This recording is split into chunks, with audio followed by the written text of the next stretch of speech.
विदर्भात पुढील काही दिवसात 2 ते 3 अंशांनी तापमानात वाढ होण्याची शक्यता. अकोला, अमरावती आणि वर्धा जिल्ह्यांना उष्णतेचा येलो अलर्ट. अकोला जिल्ह्यात 45 अंश सेल्सिअस तापमानाची नोंद. बीड जिल्ह्यात उष्णतेचा कहर. तापमान 43 अंश सेल्सिअसवर पोहोचल्यामुळे रस्त्यावरील गर्दी कमी. आरोग्य विभागाकडून काळजी घेण्याचं आवाहन.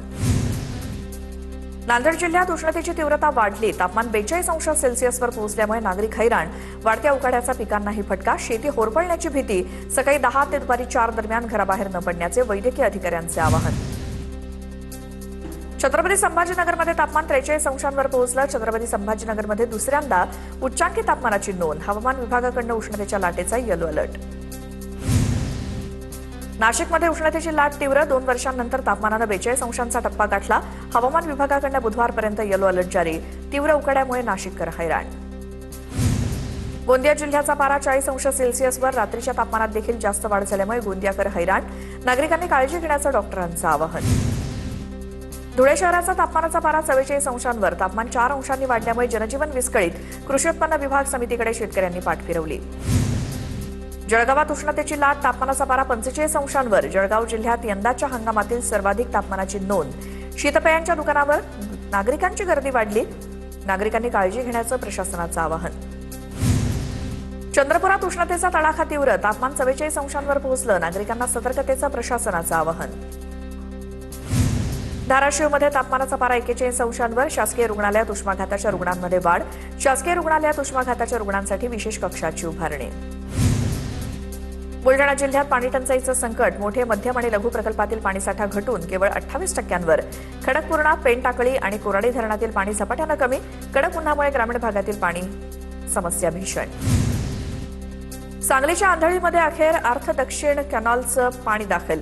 1.5 महिन्यांपासून कॅनॉल कोरडा असल्यामुळे हजारो एकर शेती वाळण्याच्या मार्गावर होती. सामाजिक कार्यकर्ते प्रदीप माने यांनी आत्मदहनाचा इशारा दिल्यानंतर पाटबंधारे प्रशासनानं कॅनॉलमध्ये पाणी सोडलं. गडचिरोली जिल्ह्यात तापमानाचा पारा 43 अंशांवरती गेल्यामुळे उन्हाच्या तीव्र झळा. जिल्हा रुग्णालयासोबतच उपजिल्हा रुग्णालयात दररोज 10 ते 12 उष्माघाताचे रुग्ण दाखल. डोंगराळ भागात दुपारच्या वेळी नागरिक हैराण. वाशिम जिल्ह्यात दिवसेंदिवस तापमानात वाढ. भविष्यात पाणी टंचाईला सामोरं जाण्याची वेळ. एकबुर्जी प्रकल्पावरती पाटबंधारे विभागानं धडक कारवाई करत 60 मोटार पंप हटवले. वाढत्या उन्हात पाणी टंचाई टाळण्यासाठी प्रशासनानं कठोर पाऊल उचललं. रायगड जिल्ह्यात भीषण पाणी टंचाईचं संकट समोर. जिल्ह्यातील धरणांमधील पाणीसाठा झपाट्यानं कमी. 28 धरणांमध्ये सध्या केवळ 43% जलसाठा शिल्लक. पुण्याच्या इंदापुरात नीरा नदीचं पात्र कोरडं ठाक. पात्र कोरडं पडल्यामुळे शेतकरी चिंतेत. पशुधनाच्या चाऱ्यासह शेतीच्या पाण्याचा प्रश्न गंभीर. बुलढाणा जिल्ह्यातील लहान मोठ्या धरणांनी तळ गाठला. जिल्ह्यातील प्रकल्पामध्ये केवळ 28% जलसाठा शिल्लक. खडकपूर्णा, पेनटाकळी, कोराडी धरणातील पाणीसाठ्यामध्ये घट. धाराशिव जिल्ह्यामध्ये उन्हाचा कडाका वाढल्यामुळे 36 मध्यम प्रकल्प कोरडे. 226 प्रकल्पातील उपयुक्त पाणीसाठा 26%. पावसाळा लांबल्यास पाणी टंचाईचं संकट. वाशिमच्या एकबुर्जी प्रकल्पातून शेती सिंचनाचा मोटार पंप हटवल्यामुळे जलसाठा कायम. प्रकल्पात 23% पाणीसाठा शिल्लक असल्यामुळे वाशिम शहरवासियांची पाण्याची चिंता मिटली. साताऱ्यातील कोयना धरणाच्या बॅकवॉटरमधील शिवसागर जलाशयाच्या पाणीपातळीत घट. सध्या कोयना धरणामध्ये 28 टीएमसी पाणीसाठा. पाणीसाठ्यात मोठी घट झाल्यामुळे नागरिकांचं शेतकऱ्यांमध्ये चिंतेचं वातावरण. वाशिम जिल्ह्यातील पाणी टंचाई लक्षात घेता प्रशासनाचा महत्त्वाचा निर्णय. पाणी टंचाई कृती आराखड्याअंतर्गत जिल्ह्यातील 12 गावांना 74,39,00,000 रुपयांचा कृती आराखडा मंजूर. जळगाव जिल्ह्यात उष्णतेचा कहर. पाचोरा, भडगाव आणि 40 गावात तापमान 44 अंशांवर. उष्णतेच्या तीव्र झळांनी नागरिक हैराण. घराबाहेर पडताना काळजी घेण्याचं आवाहन. बुलढाणा जिल्ह्यातील लहान मोठ्या धरणांनी तळ गाठला. प्रकल्पात केवळ 28% जलसाठा. पाण्याचं संकट गडद. ग्रामीण भागात भीषण पाणी टंचाई. पुण्याच्या दौंड तालुक्यातील भाणगावमध्ये जलजीवन मिशनच्या योजनेचा फज्जा. 4,99,00,000 रुपयांचा खर्च करून उभारलेली नळ योजना पूर्णपणे बंद. चंद्रपूरच्या नागाभेडमधल्या घोडझरी कालव्याला भगदाड. लाखो लिटर पाण्याची नासाडी. अमरावती जिल्ह्यात उष्णतेचा कहर. महिन्याभरात उष्माघाताचे 12 रुग्ण आढळले. तापमान 46.8 अंशांपर्यंत पोहोचल्यामुळे नागरिकांच्या आरोग्यावर परिणाम. हवामान खात्याकडून पुन्हा तापमान वाढीचा इशारा. नागरिकांना काळजी घेण्याचं आवाहन. शहापुरातील आदिवासी विकास महामंडळानं खरेदी केलेल्या भाताचा मोबदला थकल्यामुळे शेतकरी हवालदिल. मे महिना संपत आला तरी हक्काचे पैसे न मिळाल्यामुळे शेतीची कामं रखडली. प्रशासनानं तातडीनं लक्ष देऊन मोबदला मिळवून देण्याची शेतकऱ्यांची मागणी. बुलढाणा बाजारात सोयाबीनला झळाळी. सोयाबीन पोहोचलं 7,200 रुपये प्रति क्विंटल. शेतकऱ्यांनी सोयाबीन कमी भावात विक्री केल्यानंतर आता बाजारात तेजी. गोंदियाच्या धान खरेदी केंद्रावरती 54,000 शेतकऱ्यांकडून नोंदणी. धान खरेदीचं उद्दिष्ट कमी असल्यामुळे शेतकऱ्यांची धाकधूक वाढली. जळगावच्या 40गाव बाजार समितीत 13 आणि 14 मेला भुसार मालाचे लिलाव बंद राहणार. विक्रमी आवकेमुळे बाजार समितीतील लिलाव स्थगित. शेतकऱ्यांनी 2 दिवस माल विक्रीसाठी न आणण्याचं आवाहन. वाशिमच्या रिसोड तालुक्यात सौर कृषी पंप योजनेचा बोजवारा उडालाय. अर्ज मंजूर होऊन 6 महिने उलटले तरी शेकडो शेतकऱ्यांना अद्याप जोडणी मिळालेली नाही. 15 दिवसात पंप न मिळाल्यास आंदोलनाचा शेतकऱ्यांचा इशारा. पश्चिम विदर्भात वाढत्या तापमानाचा जलसाठ्यावरती मोठा परिणाम. प्रमुख धरणातील पाणीसाठा 47% बुलढाण्यातील खडकपूर्णा प्रकल्प कोरडा पडण्याच्या मार्गावर, तर सर्वात महत्त्वाच्या अप्पर वर्धा प्रकल्पात सुद्धा 49% कमी जलसाठा. नाशिकच्या मालेगावात कांद्याचे दर कोसळल्यामुळे कांदा उत्पादक शेतकरी संकटात. सरकारचं धोरणामुळे शेतकरी उद्ध्वस्त होत असल्याचा शेतकऱ्यांचा आरोप. अमरावतीत कांद्याचे दर 5 ते 13 रुपये किलोवर. उत्पादन खर्चही निघत नसल्यामुळे शेतकरी मेटाकुटीला. धुळे कृषी उत्पन्न बाजार समितीत उन्हाळी कांद्याची आवक वाढली. कांद्याला अवघा 1,000 रुपये क्विंटल दर मिळत असल्यामुळे शेतकरी नाराज.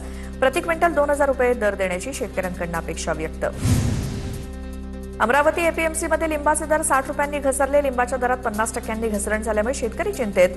बाजारात लिंबाची मागणी कमी झाल्यामुळे दरावरती परिणाम.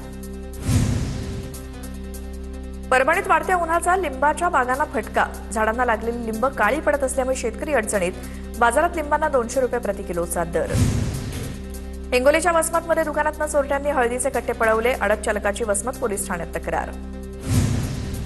पंतप्रधान नरेंद्र मोदींच्या सेंद्रिय शेतीच्या आवाहनानंतर गांडूळ खताला मागणी वाढली. वाशिमच्या नागठाणामध्ये खत घेण्यासाठी शेतकऱ्यांची गर्दी. गेली 15 वर्ष सेंद्रिय शेती करत उत्पादनात वाढ झाल्याचा दावा. लातूर जिल्ह्यात अवकाळी पावसाच्या शक्यतेमुळे बाजारात आंब्याची आवक वाढली. वादळी वाऱ्याच्या अंदाजानंतर शेतकऱ्यांनी आंबा विक्रीसाठी आणला. वाढलेल्या आवकेमुळे आंब्याचे दर 60 ते 80 रुपये किलोवर. हिंगोलीच्या कलगाव शिवारामध्ये असलेल्या वखार महामंडळाच्या गोडाऊनमध्ये जिल्हा उपनिबंधक सुरेखा उपाटे यांच्याकडून पाहणी. विविध बागायतींचा अहवाल सादर करण्याच्या सूचना असताना देखील वखार महामंडळाचा अहवाल सादर नाही. वर्ध्याच्या नाचणगावमध्ये कृषी विभागाकडून 17 लाखांचे प्रतिबंधित एचटीबीटी बियाणं जप्त. पोलिसांनी 37 पोत्यांमधील 1,850 बियाणांची पाकिटं ताब्यात घेतली. पुलगाव पोलीस ठाण्यामध्ये पुढील कारवाई सुरू. बोगस बियाणं विक्री करणाऱ्यांचे या कारवाईमुळे धावे दणाणले. औद्योगिक वसाहतीतील मर्सिडीज बेन्झ कंपनीमध्ये शिरलेला बिबट्या जेरबंद. वनविभागानं लावलेल्या पिंजऱ्यात रात्री बिबट्या अडकला. जेरबंद केलेला बिबट्या माणिकडोह बिबट निवारण केलं. जळगावात सोनं चांदी खरेदीसाठी नागरिकांची गर्दी कायम. पंतप्रधान मोदींच्या आवाहनानंतरही गर्दी कायम. पुढील 1 वर्ष सोनं खरेदी न करण्याचं मोदींचं आवाहन. आष्टीतील सोनं व्यापाऱ्यांकडून पंतप्रधानांच्या निर्णयाचं स्वागत. पंतप्रधान नरेंद्र मोदींनी 1 वर्ष सोनं चांदी खरेदी टाळण्याचं आवाहन केलं होतं. देशहितासाठी घेतलेला निर्णय योग्य असल्याची व्यापाऱ्यांची प्रतिक्रिया. कोल्हापूरच्या इचलकरंजीत खर्चीवाले यंत्रमाग धारकांच्या मजुरीवाढीसाठी आंदोलन तीव्र. 10 दिवसांपासून यंत्रमाग बंद आंदोलन सुरू. मोर्चात महिलांचा मोठ्या प्रमाणात सहभाग. प्रशासनाकडे तातडीनं बैठक घेऊन प्रश्न सोडवावा, आंदोलकांची मागणी. बीडच्या परळीमध्ये मराठा भवन उभारण्याच्या मागणीसाठी मराठा समाजाचं बेमुदत ठिय्या आंदोलन. दुसऱ्या दिवशी आंदोलन सुरूच. नगर परिषदेनं शहरात हक्काची जागा उपलब्ध करून देण्याची मागणी. आश्वासन पूर्ण न झाल्यास आंदोलन अधिक तीव्र करण्याचा इशारा. उल्हासनगरमध्ये नालेसफाईच्या मुद्द्यावरती ठाकरेंची शिवसेना आक्रमक. पावसाळा तोंडावर असतानाही नालेसफाई न झाल्यामुळे पालिकेविरोधात आंदोलन. शहरातील नाल्यांमध्ये गाळ आणि कचराच असल्यामुळे नागरिकांच्या घरात पाणी शिरण्याची भीती. कोल्हापुरात ई चलन विरोधात वाहतूकदार आक्रमक. प्रादेशिक परिवहन कार्यालयासमोर आमरण उपोषण सुरू. प्रलंबित दंड माफ करा आणि ई चलन प्रणाली कायमस्वरूपी बंद करा, वाहतूकदारांची मागणी. मागण्या मान्य न झाल्यास तीव्र आंदोलन करण्याचा इशारा. महात्मा फुलेंच्या जयंतीनिमित्तानं यवतमाळमध्ये भिडेवाड्याचा चित्ररथ. रथातून स्त्री शिक्षण आणि सामाजिक क्रांतीचा संदेश दिला. चित्ररथाचं यवतमाळमधील नागरिकांकडून उत्स्फूर्तपणे स्वागत. गोंदियाच्या आमगावमधील बिडी कामगार दवाखाना बंद करण्याच्या निर्णयाला विरोध. हजारो बिडी कामगारांमध्ये असंतोषाचं वातावरण. दवाखान्यात 5,000 ऑनलाईन तर 12,000 ऑफलाईन कामगार लाभार्थी. दवाखाना बंद झाल्यास आंदोलनाचा इशारा. वर्ध्यातील नाचण गावात प्रतिबंधित एचटीबीटी बियाणांचा साठा जप्त. कृषी विभागाच्या भरारी पथकाची मोठी कारवाई. तब्बल 16,67,000 रुपये किमतीचे 1851 पॅकेट्स ताब्यात. कंपनीचा 5 जणांवरती पुलगाव पोलिसात गुन्हा दाखल. नक्षलवादी हिडमाच्या गौरवार्थ गाणी वाजवणाऱ्यांवरती चंद्रपूर पोलिसांची कारवाई. प्रतिबंधित माओवादी संघटनेला मदत होईल अशा कृतींवरती गुन्हे दाखल. नागपूर परिक्षेत्राचे आयजी संदीप पाटील यांची चंद्रपुरात माहिती. सोशल मीडियावरती 54 आक्षेपार्ह मजकूर हटवल्याचा दावा. जळगावच्या चोपड्यात 16 वर्षीय अल्पवयीन मुलीचा बालविवाह. अल्पवयीन मुलीनं बाळाला जन्म दिल्याचा धक्कादायक प्रकार समोर. अल्पवयीन मुलीच्या वडिलांविरोधात गुन्हा दाखल. मुलीसोबत लग्न करणारा तरुण आणि तरुणाच्या वडिलांवरही गुन्हा दाखल. जळगाव जिल्ह्यात पोलीस दलाच्या वतीनं महिला दक्षता समिती गठीत. समितीमध्ये वकील, महिला डॉक्टर, महिला मुख्याध्यापक यांचा समावेश. जळगाव शहरात पॉस्को सायबर गुन्हे याबाबत पथनाट्य आयोजित केलं जाणार. भिवंडीमध्ये रिक्षा स्टँड जवळील अतिक्रमण हटवण्यासाठी लालबावटा रिक्षा युनियनचं आंदोलन. पालिका मुख्यालयासमोर कॉम्रेड सुनील चव्हाणांच्या नेतृत्वाखाली बेमुदत धरणं आंदोलन. दौंड शहरातल्या खाटीक गल्ली परिसरातील अवैध कत्तलखान्यावरती नगर परिषदेची धडक कारवाई. पोलीस बंदोबस्तात. अतिक्रमण हटवत कत्तलखाना जमीनदोस्त तर अस्वच्छता आणि कायद्याचं उल्लंघन होत असल्याच्या नागरिकांच्या तक्रारीनंतर प्रशासनाचं कडक पाऊल.